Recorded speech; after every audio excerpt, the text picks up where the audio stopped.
जय हिंद दोस्तों। Byju's government exam preparation के इस यूट्यूब चैनल पर आपका स्वागत है। आज की हिस्ट्री सीरीज बहुत इंपॉर्टेंट है आप सभी के लिए। 3 अक्टूबर के हिस्ट्री कुछ पॉइंट्स ऐसे लेकर आए हैं आपके लिए जो आपके एग्जाम के पॉइंट ऑफ व्यू से बहुत इंपॉर्टेंट हैं। तो बने रहिए हमारे साथ इस वीडियो में। चलिए शुरू करते हैं इस सीरीज को। पहला पॉइंट बहुत इंपॉर्टेंट है अब्राहम लिंकन और थैंक्स गिविंग डे के बारे में। याद कर लीजिए आज ही के दिन जो अब्राहम लिंकन जी थे अमेरिका के तत्कालीन राष्ट्रपति थे, उन्होंने अमेरिका में एक थैंक्स गिविंग डे मनाए जाने की घोषणा की थी 1863 में 3 अक्टूबर को। तो क्या ये दिन था? देखिए अमेरिका में एक एनुअल नेशनल हॉलिडे है, एक वार्षिक राष्ट्रीय अवकाश के रूप में इसको मनाया जाता है। और एक प्रकार से इस दिन वहाँ के लोग ये भावना रखते हैं कि पिछले साल में जो भी हमको मिला है तो उसके लिए ईश्वर का धन्यवाद देते हैं और अगले साल के लिए प्रार्थनाएं करते हैं, ऐसा ये डे है। तो आपको ध्यान रखनी है दो बातें। किस देश में मनाया जाता है थैंक्स गिविंग डे? तो वो अमेरिका है। और किसने इसकी परमिशन दी थी, किसने इसकी घोषणा की थी? तो राष्ट्रपति अब्राहम लिंकन ने 1863 में आज ही के दिन इसको मनाने की घोषणा कर दी थी। अगर आपसे पूछेगा थैंक्स गिविंग डे कब मनाया जाता है, तो देखिए थैंक्स गिविंग डे हर साल 26 नवंबर को मनाया जाता है, जिसकी घोषणा आज की गई थी 3 अक्टूबर 1863 को मनाने की। ये आपको ध्यान रखना है। नेक्स्ट पॉइंट की तरफ बढ़ते हैं। नेक्स्ट पॉइंट बहुत इंपॉर्टेंट है, वियना एग्रीमेंट। आपने नाम कई बार सुना होगा। 1866 में ये वियना एग्रीमेंट हुआ था। दो देशों के बीच में हुआ था, इटली और ऑस्ट्रिया के बीच में।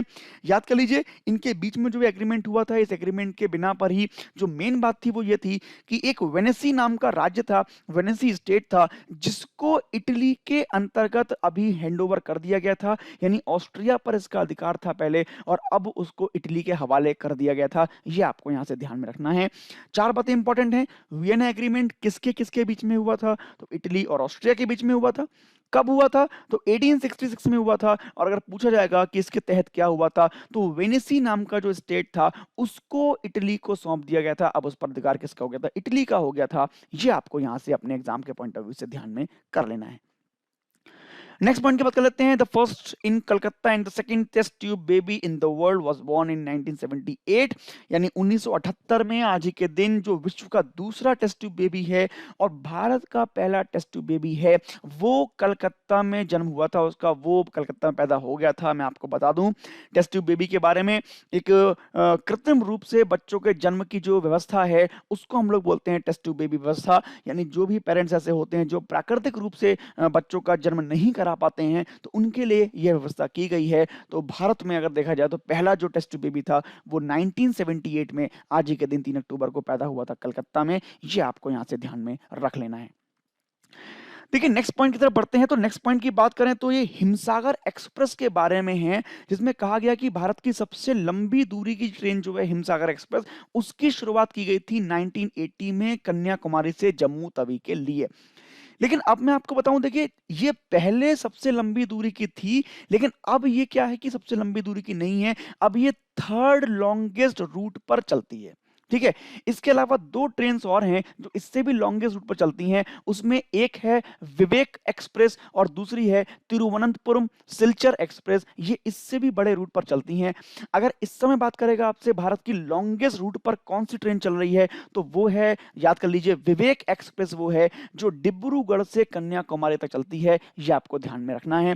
और जो हिमसागर एक्सप्रेस है ये तीसरी सबसे लॉन्गेस्ट रूट पर चलने वाली ट्रेन है, जिसकी शुरुआत आज की गई थी 3 अक्टूबर को 1980 में। तो दो नाम बहुत इंपॉर्टेंट है आपके लिए, विवेक एक्सप्रेस भारत के सबसे लंबे रूट पर चलने वाली ट्रेन और हिमसागर एक्सप्रेस भारत के थर्ड लॉन्गेस्ट रूट पर चलने वाली ट्रेन, जिसकी शुरुआत की गई थी आज 3 अक्टूबर को 1980 में। ये आपको अपने एग्जाम के पॉइंट ऑफ व्यू से याद रख लेना है। बढ़ते हैं नेक्स्ट पॉइंट की तरफ। नेक्स्ट पॉइंट कादम्बिनी गांगुली जी के बारे में। जी हाँ, याद कर लीजिए जीके के पॉइंट ऑफ व्यू से बहुत इंपॉर्टेंट नाम है। भारत की पहली महिला graduate, India first female graduate and first female physician थी कादम्बिनी गांगुली जी, जिनका निधन हुआ था 1923 में आज के दिन 3 अक्टूबर को। तो जीके के पॉइंट ऑफ व्यू से बहुत इंपॉर्टेंट नाम है कादम्बिनी गांगुली जी का। पहली महिला स्नातक भारत की और पहली महिला फिजिशियन जिनकी आज डेथ हो गई थी, आज इनका निधन हुआ था, याद कर लेना है। देखिए नेक्स्ट पॉइंट बहुत इंपॉर्टेंट है। 1952 की बात हम करें तो यूके यानी यूनाइटेड किंगडम ने अपना पहला एटॉमिक बॉम्ब का टेस्ट किया था 1952 में आज के दिन, ये आप याद कर लीजिए। और इसी बॉम्ब का परीक्षण करने के बाद वो दुनिया की तीसरी ऐसी ताकत बन गया था जिनके पास न्यूक्लियर वेपन थे, यानी न्यूक्लियर पावर उनके पास थी। इससे पहले दो देश अमेरिका और रशिया ये अपने टेस्ट पहले कर चुके थे, इनके बाद फिर यूके ने टेस्ट किया तो दुनिया का तीसरा अपना न्यूक्लियर वेपन रखने वाला ये राष्ट्र बन गया था। आपको ध्यान कर लेना है 3 अक्टूबर 1952 को यूके ने अपने पहले परमाणु बम का परीक्षण कर लिया था। नेक्स्ट बात करते हैं 1985 की। तो 1985 में द स्पेस शटल अटलांटिस ने अपनी पहली उड़ान भरी थी। देखिए अटलांटिस कई महंगे महंगे और कई बड़े मिशंस के लिए जाना जाता है। नासा का प्रोग्राम था, नासा का ये स्पेस शटल था जो कई सारे मिशंस में इंपॉर्टेंट रहा है, इसने अपना रोल प्ले किया है। मैं आपको बता दूं 1985 में इसने अपनी पहली उड़ान भरी थी, ये आपको ध्यान कर लेना है 3 अक्टूबर के दिन।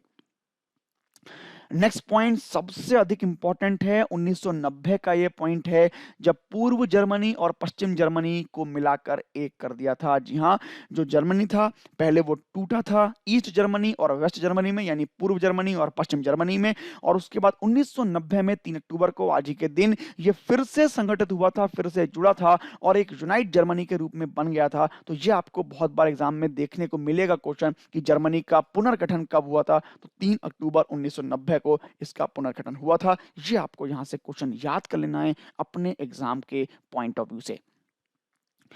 नेक्स्ट पॉइंट की तरफ बढ़ते हैं 1932 1932 की बात कर लें तो इराक जो था वो आज के दिन ग्रेट ब्रिटेन से पूर्ण स्वतंत्रता प्राप्त करने वाला एक संप्रभु राज्य बन गया था, यानी जो फुल इंडिपेंडेंस थी वो मिल गई थी इराक को ग्रेट ब्रिटेन से। देखिए ग्रेट ब्रिटेन के अंतर्गत बहुत सारे उपनिवेशिक राज्य थे जिनको 20वीं सदी में स्वतंत्रताएं मिली हैं, उनमें से भारत भी एक था, चाइना भी एक था और भी तमाम तरह के देश थे उसमें। तो उसी में इराक था जो आज 3 अक्टूबर को स्वतंत्रता प्राप्त करने वाला देश बन गया था ब्रिटेन से, ये आपको ध्यान में करना है। तो ये कुछ हिस्ट्री पॉइंट थे, यहां से कुछ क्वेश्चन जो आपके एग्जाम के पॉइंट ऑफ व्यू से बन सकते हैं उनका नाम याद कर लीजिए। पहला जो इंपॉर्टेंट क्वेश्चन है, what is the name of the train running on India's longest route. देखिए अब यहां पर पूछा गया है इंडियाज लॉन्गेस्ट रूट, ठीक है।